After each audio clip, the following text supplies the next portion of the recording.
Go Pack Go. Tom talked about the Green Bay Packers here. Certainly a team who every year is in that situation that they're a Super Bowl contender. Adrian, is this another year for us to talk about the Packers? Oh yeah, oh yes, it is. I think so. They're always in the mix when you have Aaron Rodgers as your quarterback. But can they actually get off to a better start?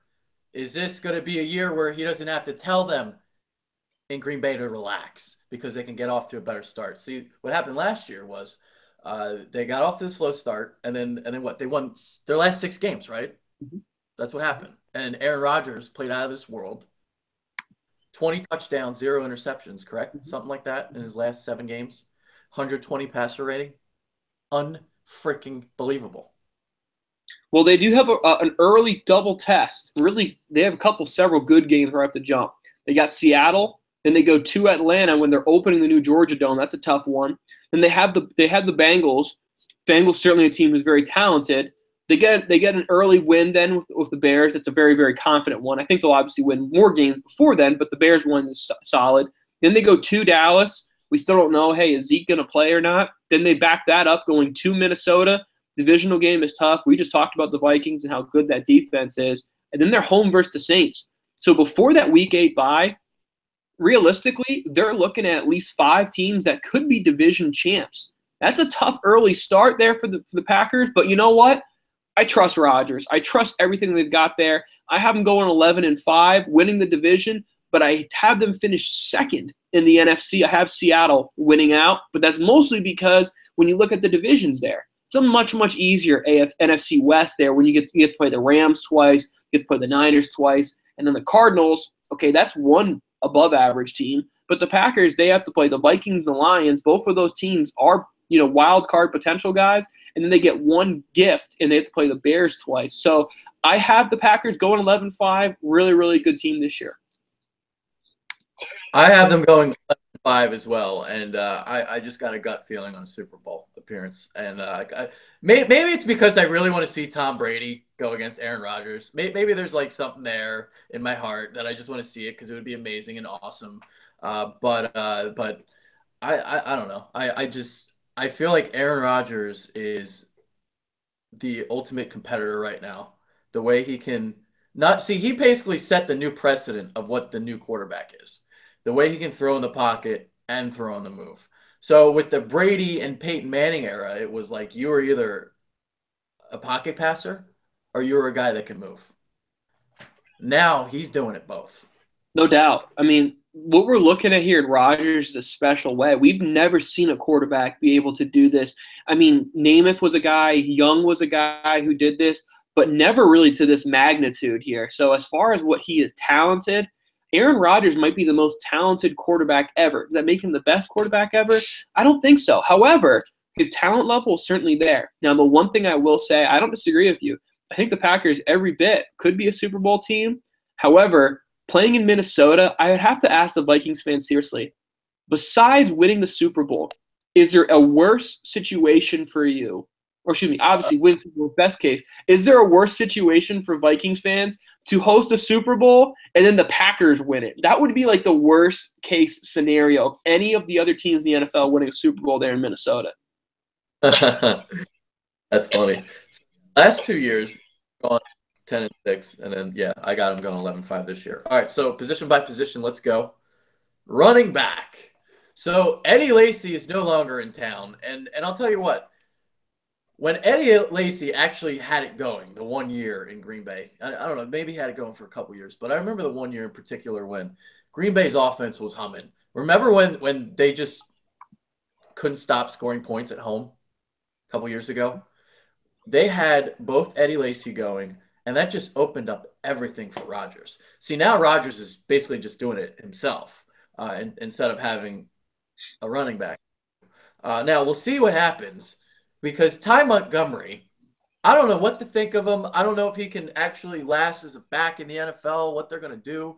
Maybe Jamal Williams is going to be the guy that emerges for them because the fourth-round rookie from BYU, I think he went fourth round, Yep. BYU. So we'll see what happens at the running back situation.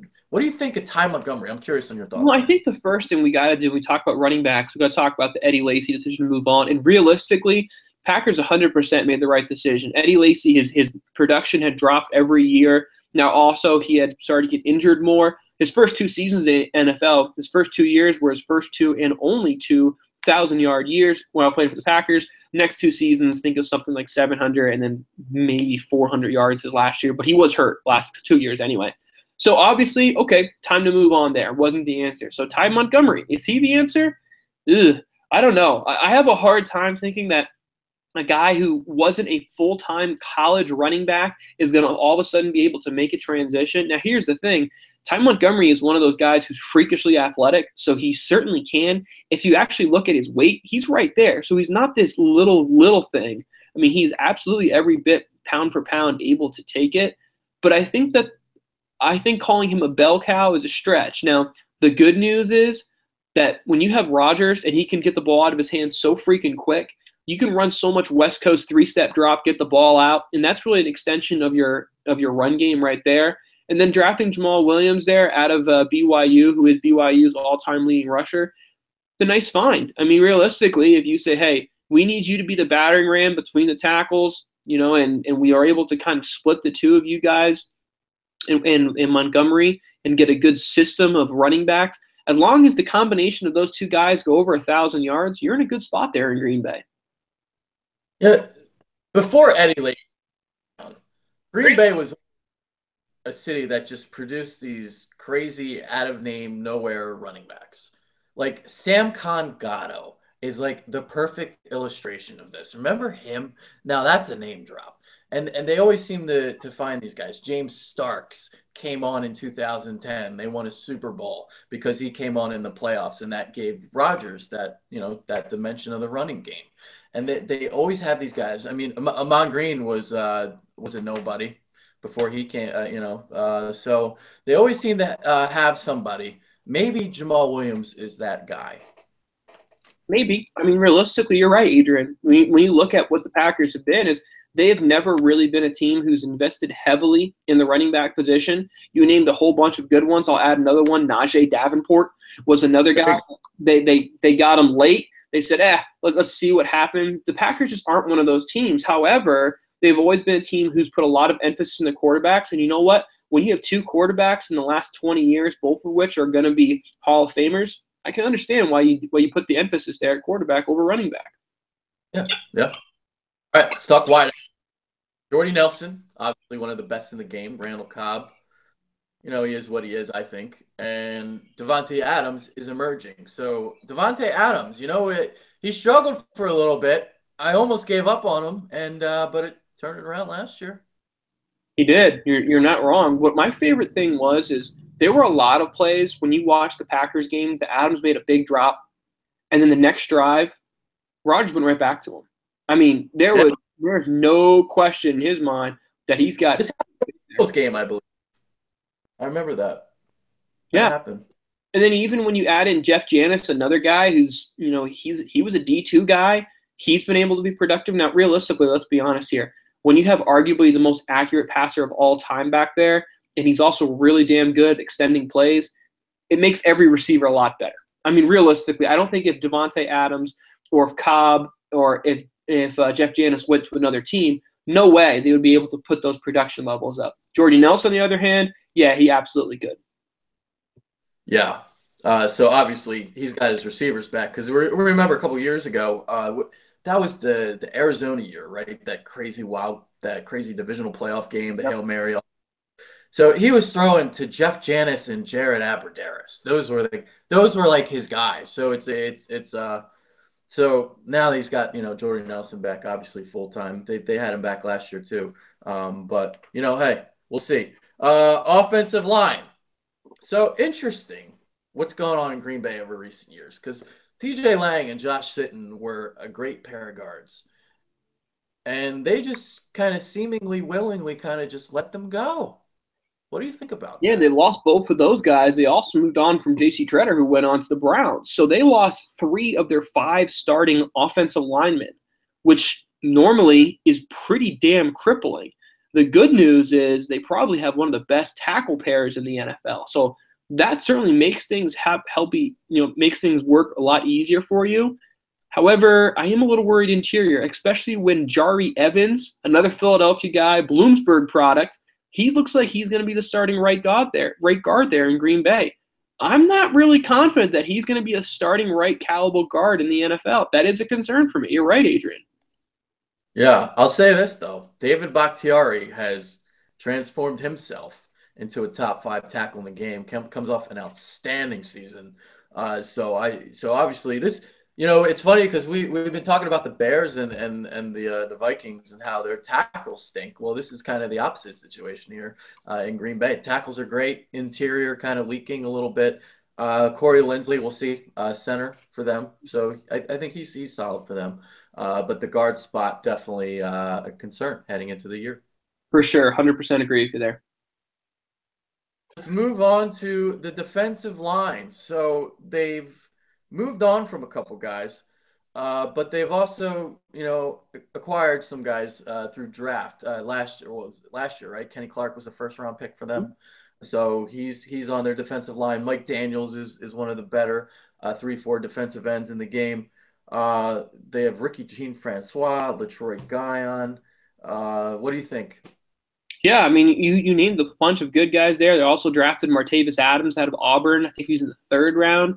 He was another guy that they drafted there. So now they're a 3-4 team. So, if you're looking at your front 3D linemen, you're typically asking them to be just guys who eat blocks and, help you in the run game. So, Kenny Clark was one of those guys when he came out of UCLA. Everyone said, all right, he's going to be a 3-4 D end. He started to play more snaps at the nose. So now I assume he's probably going to continue that. It's my assumption. But I'd be curious to see. Now, obviously, you have a stud there, Mike Daniels, in the right defensive end spot in your 3-4. So you're good to go there. And then if you battle it out, but whether it's between Francois, Martavis Adams, or any of the other guys you mentioned, Adrian, that's an okay starting 3 there in your defensive 3-4 look. Yeah. All right, move on to linebacker. Clay Matthews. Well, that's not what I want to focus on now, but we'll get into him in a second. But I want to talk about the inside linebacker. So this was a problem spot for a lot of years. Now, it's still not exactly the best, but I'll say this. Jake Ryan is an overachiever. I think he's, kind of solid. And then you got Blake Martinez there. So what do you think about the inside linebacker spot? Because if you remember, they had Clay Matthews playing inside for the longest time because of how bad the position was. Without a doubt. I mean, honestly, they're going to trot out 2 below-average middle linebackers, and that's the problem when you play the 3-4. You got to play 2 inside linebackers, and the bad news is neither of the linebackers will ultimately play or be very good. Ryan's a guy who I guess is going to be the starter, but realistically, if he goes to most other 3-4 teams, he's the second linebacker. So it's not a great interior linebacking situation there in Green Bay. Yeah. What about Clay Matthews? Is he still playing at a high level? So on the surface, when you look at Clay Matthews' numbers, you're going to say, wow, he took a big drop off last year. And on the numbers and stats, you're right. But the other thing you got to know is Perry missed 10 games last year, and that's a big, big blow for them. Because naturally what's going to happen is when you lose one of those starting outside linebackers in the 3-4, when you know he's a blitz-heavy guy, all of a sudden you can say, all right, we're just going to slide the line left, and then whoever that opposite outside linebacker is who's going to replace Perry, we'll take him one-on-one with the tackle, and we feel pretty confident we're going to win that matchup. And most time defenses did. So Matthews did have a drop in the year, but realistically, he's a 10-plus year vet now. It's time for them to replace him. I mean, honestly, there was a lot of rumors that Watt was going to be the draft pick there with the Green Bay Packers. Obviously went a different direction, which I think is okay.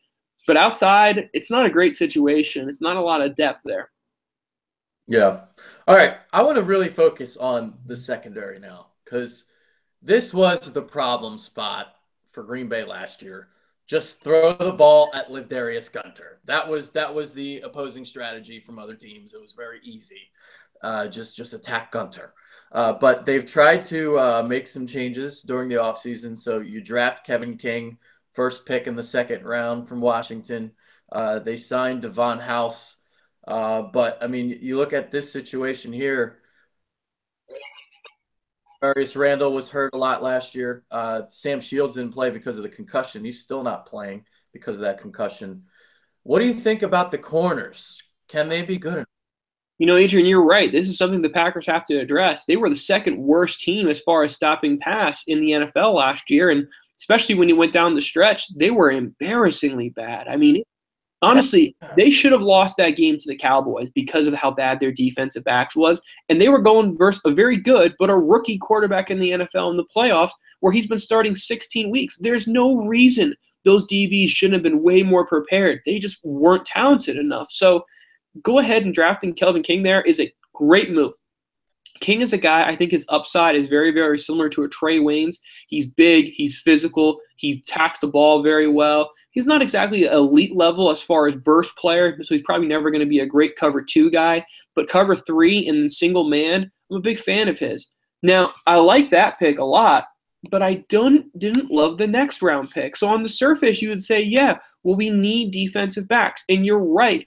But I wouldn't have gotten Josh Jones. I'm a big Josh Jones fan, but realistically, you have 2 good starting safeties, so it's not necessarily a huge need. Now, when people are going to say, oh, well, he's placing Micah Hyde, yes and no. On paper, he is because they both play safety. However, Hyde was really more of a nickel-free safety. Jones is really more of a strong safety thumper. He's not really a coverage guy. So I didn't love that pick there. And let me kind of rattle off some of the names that were still on the board here, Adrian. And this is what, to me, solidifies that I didn't like this Jones pick at all. Deion Dawkins, guard coming out of Temple, who looks like he's going to win a guard spot in Buffalo. Taylor Morton, guard tackle coming out of Western Michigan. He's probably going to be a starter. Weatherspoon, quarterback who went to Colorado, got drafted by the Niners then. Alvin Kamara, could have gotten him and had a much better running back situation. Dan Freeney, who was valued as the best guard, one of the best guards in the NFL or NFL draft coming out of Indiana. Jordan Willis, a speedy edge rush guy who's been really productive there for the Bengals. Kareem Hunt was available there too, a guy who looks like he's going to be a starter there in Kansas City. Derek Rivers, an outside linebacker who everyone said this guy has a lot of upside. And then Jordan Lewis, one of the best corners in the Big Ten last year out of Michigan. There were a ton of different ways the Packers could have gone there, and I really didn't like that pick of Josh Jones. I would have gone corner again. Double down, man. It's a problem. Keep drafting corners. Especially in this class. It was one of the best cornerback classes in the last decade. Why didn't you double up on it? Double up. Yeah, I mean, that was my thing. I would rather have doubled up at corner, been okay at the 2 safeties I have starting there, said, all right, we'll figure it out at the linebacker position. And if you wanted to get one of those guards, I would have been okay with it. But Rodgers is going to be able to make plays happen. So to me, guard or corner was the option, not a thumper safety. Yeah, and this isn't one of the situations either where they drafted a safety and he's going to play corner. Because they've been kind of doing that recently with Quentin Rollins and Demarius Randall. So this isn't that situation. No, not at all. I mean, this is closer to a Donta Buchanan situation where he was a thumper strong safety in college who moved to inside backer. Now, if that's the plan, okay, I'm a little more a fan of it. However, you have bigger needs in the corner position than getting a guy in the second round and making him a conversion guy. To me, your first 2 picks should be guys who should walk right in and be starters right away. If that's their mindset, he's probably going to be a year to 2 away from really being able to be a solid player in the NFL. Yeah, we're 100% in agreement there with the Josh Jones pick. Absolutely. All right, let's get into who's on the hot seat. It's hard for me to say anyone is in the hot seat there in Green Bay. I mean, honestly, I think it has to be I probably would say it's going to be Matthews because, I mean, realistically, if he's not able to jump back into some production levels, they're going to be completely ready to move on for him. I think they're already, at that point where they're ready to. There's just no one else behind him. So I think he's probably on the hot seat, but the whole defense is just not a great unit. I'm trying to think. I mean, they're not going to move on from Randall or Rollins yet. I mean, obviously, Randall was hurt last year. It's kind of hard. They don't really have one. So I'm not going with any of them. There you go. Yeah, I got nothing. You know what we forgot? We forgot to talk about the tight ends. They picked up Martellus Bennett. I don't care. And I mean that in the nicest way possible because the Packers have never used a tight end really heavily. I mean, Jermichael Finley was the last guy who was even somewhat relevant there. They just don't really use the tight end extensively. Bennett obviously is probably a far better option than they've had in past years, but they haven't even really made an attempt to use it. Now, if you want to argue, well, we've never made an attempt to use it because we've never had a guy like Bennett. Okay, but I'm not ready to believe that completely yet either. Can you say Ty Montgomery on the hot seat? Is that possible? I mean, I would say no, only because he as a running back, but not as they're obviously not going to get rid of him. I mean, yeah. But I don't know if that came off the right way, how I said that. Like hot seat as a running back, and they just exclusively play him as a wideout. I think that's fair. I think his future as a running back is in jeopardy. Now, Ted Thompson has been one of those general managers who has been so freaking boring. I mean, realistically, he's just been make draft picks, re-sign our players, no trades, don't sign free agents. So, like, Bennett is like a super big splashy move for him. It's not something they the fact that they acquired 5 free agents is a splash for them. Yeah. That's not what they do. Because I say all this because I would love it, and Packers fans I'm sure are going to agree with me, I would love it if the Packers made a trade, moved some draft picks, and went out and got LaShawn McCoy, because he would be a nasty fit in Green Bay. And honestly, Buffalo's in the spot where they're willing to trade and get draft picks and sell the season. Honestly, in Green Bay, that would just be an awesome situation. But Ted Thompson, unless he's a 20-year-old draft-eligible player, you're probably not moving to Green Bay anytime soon. Dude, genius, because he likes running out at the tackles, and that's where they're great at. And, oh, my, they acquired boy, it probably wouldn't take a lot. I don't know what the cap situation is or whatnot, but I would strongly consider that if I was Green Bay for sure. I mean, if the Bills were truly interested in trading Shady, the 3 teams that I would circle and say, hey, these are 4 teams I think that would make really a lot of sense. Packers would make a ton of sense because they need a situation there. I think the Bucs would be a team who's another team who is probably a running back away from being a division champ. And then unfortunately for Eagles fans, I got 2 in your division. Giants would make a ton of sense. So would the Redskins. I'll throw the Chiefs out there too. Andy Reid. Yep, that's fair too. I just don't think the Chiefs would do it because they've traded so many draft picks with Mahomes. I think they're going to value the draft picks more. But I agree with you, Adrian. I think it makes sense. Good point. All right. Who's underrated in Green Bay? Mike Adams, man. Mike Adams is one of the best damn defensive ends in the 3-4, and most people don't even know who he is. He's a stud. And realistically, defensive ends and defensive tackles really aren't really people you're going to know in 3-4 systems more often than not. But Mike Adams is really freaking good. I also am a big fan of Clinton Dix. He's a really nice free safety. It was really him and Pryor were the 2 guys in that draft class. Everyone was like, well, if you want the strong safety, you go Pryor. If you like the free safety, you go Haha's looked really damn good. I really like Ha. I don't know if is he underrated. I mean, I feel like he's a name because I feel like people know who he is because of his name. Because it's Ha. You know, like he's kind of a household name.